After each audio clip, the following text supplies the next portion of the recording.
Bismillahirrahmanirrahim. Assalamualaikum warahmatullahi wabarakatuh. Alhamdulillahirabbil alamin. Wassalatu wassalamu ala asrofil anbiya'i wal mursalin sayyidina wa maulana Muhammadin. Amma ba'du. Saudara-saudara sekalian yang kami hormati, di kesempatan yang berbahagia ini kita akan membahas terkait dengan pernak-pernik pernikahan. Insya Allah di kesempatan ini Ustadz Aris Munandar akan berbagi terkait dengan hal-hal tersebut, antara lain hukum nikah dan motivasi menikah. Ada banyak hal yang memang nanti kita akan dapatkan dari beliau. Insya Allah sangat bermanfaat bagi kita sebagai umat manusia, sebagai umat muslim yang akan dan sedang menjalani pernikahan yang sudah berjalan selama ini. Di kesempatan yang berbahagia ini Ustadz Aris akan menyampaikan terkait hal tersebut. Kami persilahkan. Assalamualaikum warahmatullahi wabarakatuh. Alhamdulillah wassalatu wassalamu ala rasulillah wa ala alihi wa sahbihi wa man tabi'ahum bi ihsanin ila yaumidin wa ba'du. Pemirsa yang berbahagia, dalam kesempatan kali ini adalah pertemuan pertama dari serial pembahasan tentang hukum-hukum keluarga. Dan di pertemuan pertama ini kita akan membahas tentang masalah hukum pernikahan. Kaum muslimin rahimani wa rahimakumullah, berkaitan dengan masalah hukum asal pernikahan, maka kita jumpai ada beberapa pendapat ulama tentang hal tersebut. Sebagian ulama berpendapat bahasanya hukum asal pernikahan adalah mubah, karena mereka menilai bahasanya pernikahan itu sebagaimana makan, sebagaimana minum, yang intinya adalah kenikmatan, kelezatan. Kalau makan dan minum adalah kenikmatan makanan, sedangkan pernikahan adalah kenikmatan hubungan biologis. Di sisi yang lain terdapat juga sebagian ulama, tepatnya mazhab Zahiri, yang menyatakan bahasanya hukum asal menikah adalah wajib. Mereka melihat adanya perintah dari Nabi Shallallahu Alaihi Wasallam untuk menikah, dan mereka merasa tidak ada dalil yang memalingkan hukum wajib ini kepada hukum yang lain, sehingga atas dasar itu mereka berpandangan bahasanya hukum asal menikah adalah sebuah kewajiban. Dan pendapat yang paling tepat dalam masalah ini, hukum asal dari menikah adalah satu hal yang dianjurkan, satu hal yang hukumnya mustahab. Mengingat terdapat banyak dalil dari Al-Quran dan hadis Nabi Shallallahu Alaihi Wasallam yang memotivasi manusia, mendorong dan mentarghib manusia untuk menikah. Terdapat banyak dalil tentang hal tersebut, dan di antara dalil-dalil yang menunjukkan anjuran dan semangat anjuran untuk menikah adalah berbagai dalil, berbagai hadis yang menunjukkan pentingnya memiliki anak yang soleh.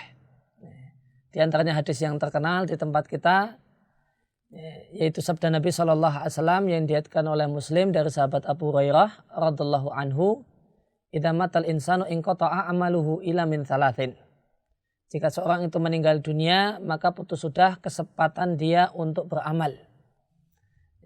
Maka tidak ada baginya harapan untuk tambah ganjaran dan pahala, kecuali orang yang ada padanya tiga hal: sedekah yang mengalir terus pahalanya, ilmu yang selalu diambil manfaatnya meskipun orang yang mengajarkan telah meninggal dunia, dan yang ketiga awwaladin sholihin yada'u lahu, atau anak soleh yang rajin mendoakan orang tuanya.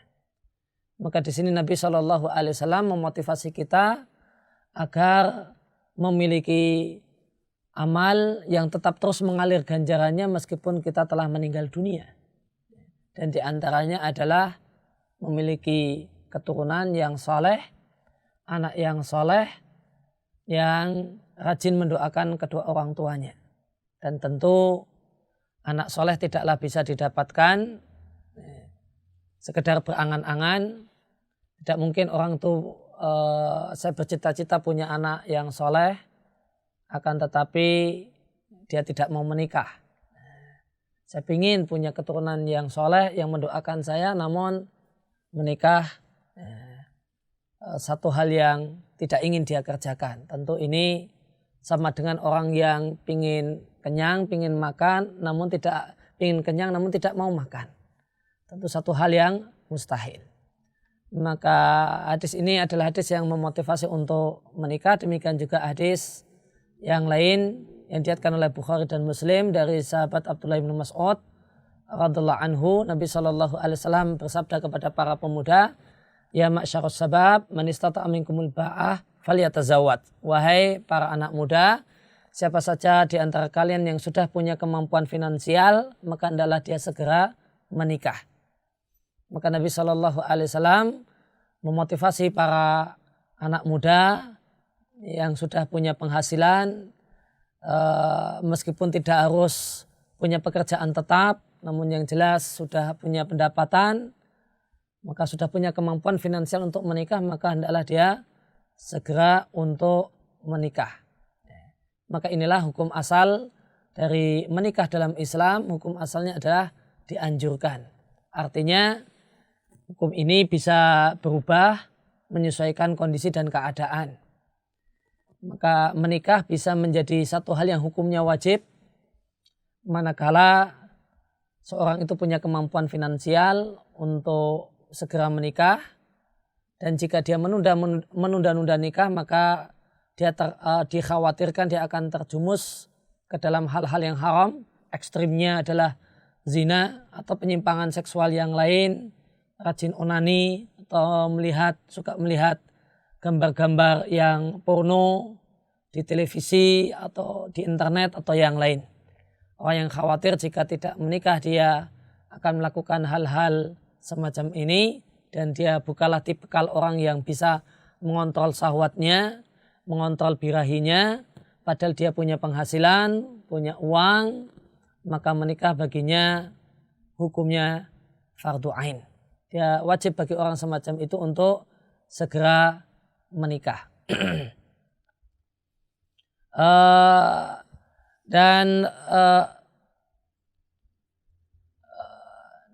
Berkaitan dengan masalah motivasi untuk menikah, maka Nabi SAW menyampaikan beberapa hadis yang menunjukkan manfaat untuk menikah, dan terutama menikahi wanita yang subur. Ada salah seorang sahabat yang datang menghadap Nabi SAW dan mengatakan, saya suka dengan seorang perempuan, namun setelah saya teliti, saya dalami, perempuan tersebut perempuan yang mandul. Bolehkah saya menikah dengannya? Maka Nabi SAW mengatakan jangan. Orang tersebut kembali lagi menyampaikan apa yang dia katakan, dan jawaban Nabi untuk kedua kalinya adalah jangan. Kemudian orang tersebut masih saja mendesak Nabi. Dia ingin menikah dengan perempuan yang mandul tadi karena dia sangat mencintainya. Maka Nabi pun mengatakan jangan. Setelah itu Nabi SAW mengatakan, tazawwaju al-wadud al-walud fa inni mukatsirum bikumul umam yaumal qiyamah. Hendaklah kalian menikahi wanita yang subur, punya potensi untuk punya anak atau bahkan punya banyak anak. Dan dia adalah al-wadud, seorang wanita yang sayang, yang romantis dengan suaminya.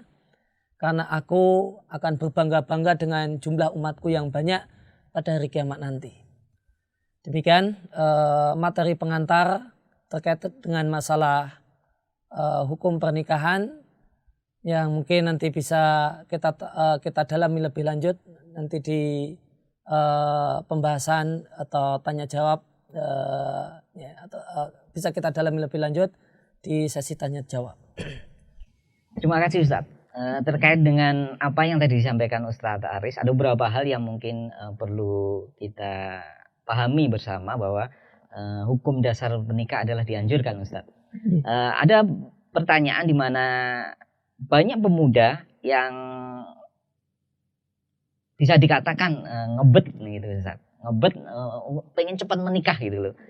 Tapi mereka belum punya pekerjaan. Tadi disampaikan Ustaz bahwa memang mereka harus mempunyai pekerjaan. Katakanlah walaupun itu bukan penghasilan tetap, katakanlah pekerjaan tetap gitu loh. Bolehkah pemuda ini menikah tanpa mempunyai pekerjaan? Dalam hal yang lebih spesifik adalah pekerjaan tetap. Jika memang tidak diperbolehkan, bagaimana solusi terhadap itu? Ya, sebagaimana di hadis yang tadi telah kita kutip, kita sampaikan, Nabi memerintahkan pada para pemuda untuk menikah ketika dia sudah memiliki ba'ah. Ba'ah itu kemampuan finansial. Kemampuan finansial di sini sebenarnya tidak harus identik dengan pekerjaan. Yang jelas, yang penting dia punya duit, entah datangnya dari mana, yang itu dia bisa gunakan untuk menafkahi istrinya, untuk membiayai pernikahan dan menafkahi istrinya. Maka boleh jadi ada orang tua yang baik, orang tua kaya raya, dan takut anaknya terjumus dalam zina, maka menikah, gitu, kemudian dinikahkan, subsidi masih terus berjalan, sehingga dia bisa menikah dengan subsidi dari orang tua. Nah, itu pada kondisi tertentu Ustaz. Tapi apakah kemudian ketika memang orang tua mereka mampu, apabila tidak mampu apa yang harus dilakukan Ustaz? Ya, kemudian untuk biaya finansial menikah di samping boleh jadi ada subsidi dari orang tua, boleh jadi juga ya ada penghasilan dengan pekerjaan. Yang penting semangat kerja, insya Allah kalau orang tua mau kreatif cari pekerjaan, peluang-peluang bisnis dan usaha, insya Allah akan dapat dan Allah akan bukakan jalan. Sebagaimana pepatah atau peribahasa orang Arab, jika ada tekad maka akan terbukalah jalan. Nah, maka tinggal keseriusan. Banyak orang yang menikah dalam karena sebagian orang itu malas kerja karena belum ada yang ditanggung. Nah, ketika belum nikah dia kerja itu aras-arasan, bisnis itu juga seenaknya.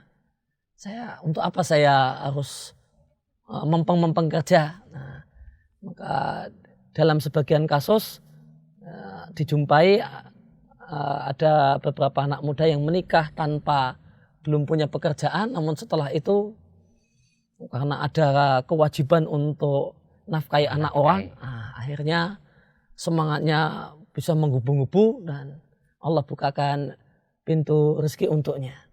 Dan ya, seandainya mentok memang tidak ada jalan, ya, maka kewajiban pemuda ini adalah bersabar. Pemirsa yang kami hormati, terkait dengan pernikahan ini ada dua pihak ya, pemuda dan wanita. Di mana wanita biasanya sebagai objek Ustaz. Ini ada permasalahan yang mungkin cukup menarik bahwa ada seorang wanita yang dalam hubungan sosial dia terhadap laki-laki, apakah itu dalam hal berpacaran atau mungkin dijodohkan dan lain sebagainya, di perjalanan dia merasa dikecewakan oleh pasangan itu, sampai pada